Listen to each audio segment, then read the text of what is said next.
Don't know what you've been told, but this guy right here's gonna rule the world. Yeah, that is where I'm gonna be. Because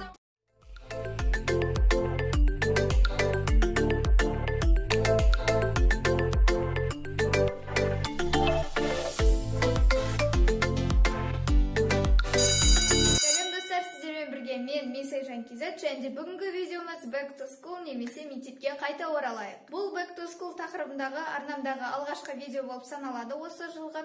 Себебі осыдан кейінді Back to School тақырыбында видеолар жиі шығып тұратын болады. Бүгінгі видеода мен мектепке сатып алған канцеляриямды, яғни құралдарымды көрсететін боламын. Ендеше бастайық. Ең алғашқы сіздерге көрсететін менің оқу құралдарымның бірі ол осындай ручкалар, яғни қаламдар. Бұл бір қораптың ішінде 12 қалам бар, және олардың барлығы көк түсті сиямен. Келесі ол менде осындай циркуль. Мен енді 9 класс болғандықтан, айтпақшы білмегендеріңіз бар болса, мен осы жылы 9 класс оқитын боламын.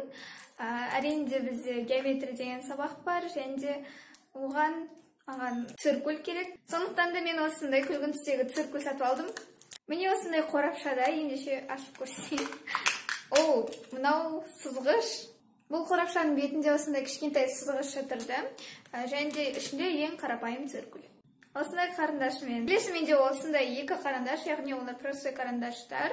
Әрине олар әрқашанда сабаққа керек, және де мен екеуін алған себебі запасымен, яғни біреуі сынып қалса немесе жоғалтып алсам, екіншісімен қолданатын боламын. Келесі менің сатып алған құралдарымның бірі ол осындай сызғыштар, яғни мынау транспортир, айтқанымдай маған сабаққа керек, және де сызғыш. Және де екеуі де осындай қызғылт түсте, себебі маған қызғылт түс. Келесі ол менде осындай үштағыштар, яғни олар үшеу. Олардың бәрі әлінде маған емес, ең қарапайым үштағыштар. Егер де менің алдыңғы жылғы 2 жыл бұрынғы Back to School видеоларымды көрсеңіздер, мен ол жақта әрқашанда айтатын, мен стикерлерді өте жиі қолданамын, олардың маған көмегі көп деп.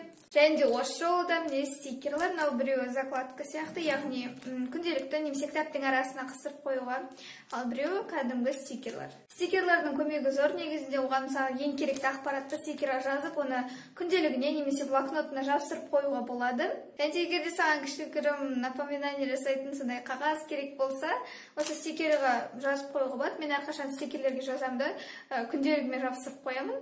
Солайша керек ақпаратты ұмытып қалмаймын. Айтқанымдай, алдыңғы жылғы Back to School'дарымды қарап жүрсеңіздер, ол жақта да мен әрқашан айтатынмын, осындай тексті выделительдерді де жиі қолданамын деп.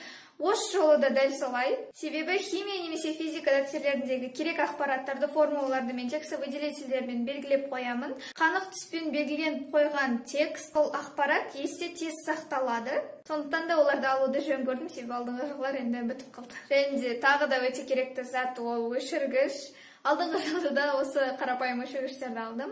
Ол менде бітіп қалды, айтпақшы. Ең қарапайым апардан тұратын өшіргіш. Басқа ештеңе айта алмаймын ол туралы. Ал ендеше біздің Back to School видеомыздың 2 бөліміне көшейік. Сіздерге көрсететінім ол осындай өте сүйкімді блокнот. Ішінде осындай жолды парақтары бар. Бұл блокнотты алған себебі сырты өте сүйкімді болып тұрды, және де білмеймін, маған өте қатты ұнап қалды.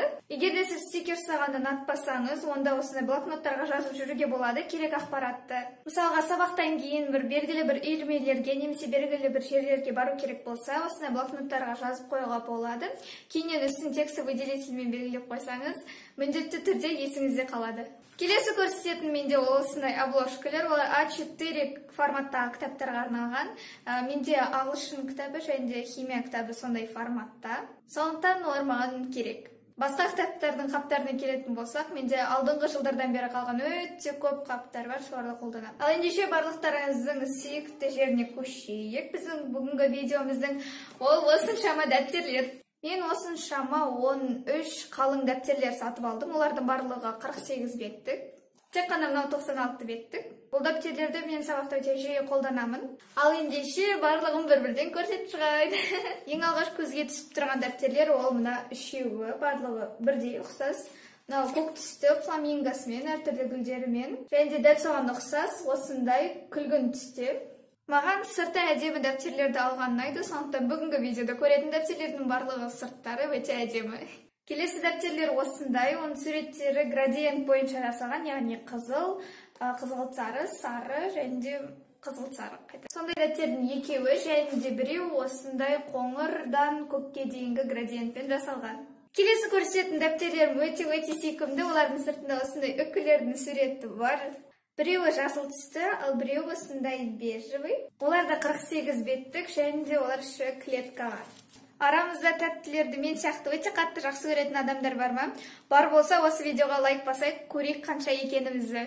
Ал ендеше, міне екі дәптерде осындай түрлі тәттілердің суретімен, ал біреуі балмұздақпен, ал біреуі пончиктермен. Және де сіздерге көрсететін соңғы дәптерлерім, ол менде осындай қызғылт түсте. Бұл жерде әртүрлі заттар бейнеленген, ол капкейк, гүлдер, міне шарик. Олар да өте сүйкімді, және де байқасаңыздар, менің көп құралдарым қызғылт түсті болып шықты. Сіздерге бүгін көрсеткен осыншама құралдарым қызықты болды деп ойлаймын, және де осы видео ұнаса лайк басуды ұмытпаңыздар. Әрине мен қолыма барлық сатып алған заттарым сыймайды, себебі қалғандары артта тұр.